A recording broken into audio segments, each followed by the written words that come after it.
அனைவருக்கும் வணக்கம் நண்பர்களே. இன்றைக்கி நம்ம என்ன பார்க்க போகிறோம்னா, நம்மளுடைய ஆதார் கார்டில் வந்து மொபைல் நம்பர் லிங்க் ஆகியிருக்கா ஆகலையா, நம்ம மொபைல் நம்பர் தான் லிங்க் ஆகியிருக்கான்றதை கன்ஃபார்ம் பண்ண போகிறோம். டேரெக்டாக நீங்கள் வந்து கூகுள் டேப் ஓப்பன் பண்ணிங்க. கூகுள் டேப்பில் ஓப்பன் பண்ணிங்கன்னா உங்களுக்கு வந்து மை ஆதார்னு டைப் பண்ணுங்கள். மை ஆதார் டைப் பண்ணணும். இதை வந்து பாருங்கள். இதை வந்து டச் பண்ணிங்கன்னா மை ஆதார் சைட்டு கவர்மெண்ட் வெப்சைட்டில் வந்து போய்டும். இதில் வந்து அப்படியே ஸ்க்ரோல் பண்ணி வந்தால் கெட் ஆதார், இந்த கெட் ஆதாரில் செகண்ட் இருக்குது பார்த்தீங்களா, அந்த கெட் ஆதாரில் check the Aadhaar status. So நம்ம இதை வந்து டச் பண்ண போகிறோம்.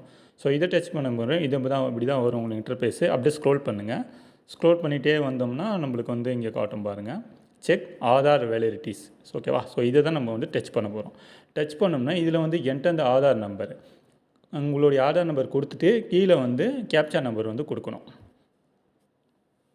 இப்போ நம்ம ஆதார் நம்பர் கொடுத்துட்டோம், கேப்சாவில் கொடுத்துட்டோம். கொடுத்ததுக்கப்புறம் இங்கே ப்ளூ கலரில் இருக்குது பாருங்கள், ப்ரொசீட் கொடுக்கணும். ஸோ ப்ரொசீட் கொடுத்தோன்னே நம்மளுடைய ஆதார் வந்து எந்த நம்பரில் இருக்குது பாருங்கள், ஆதார் நம்பர் வந்துடும். கீழே வந்து உங்களுடைய மொபைல் நம்பர் காட்டும். லாஸ்ட்டு 3 நம்பர் டிஜிட் வந்து தான் காட்டும். இதுலேயே வந்து நீங்கள் வந்து கன்ஃபார்ம் பண்ணிக்கலாம் உங்களுடைய ஆதார் வந்து இந்த நம்பர் தான் இருக்குன்ட்டு. ஓகேங்களா? நம்மளோட சேனலில் வந்து சப்ஸ்கிரைப் பண்ணாத சப்ஸ்கிரைப் பண்ணுங்கள். ஆன்லைன் ரிலேட்டான உங்களுக்கு மோர் தென் வீடியோஸ் நம்ம சேனலில் வந்து பப்ளிஷ் ஆகிருக்கும். ஓகேங்களா? தேங்க்ஸ் ஃபார் வாட்சிங்.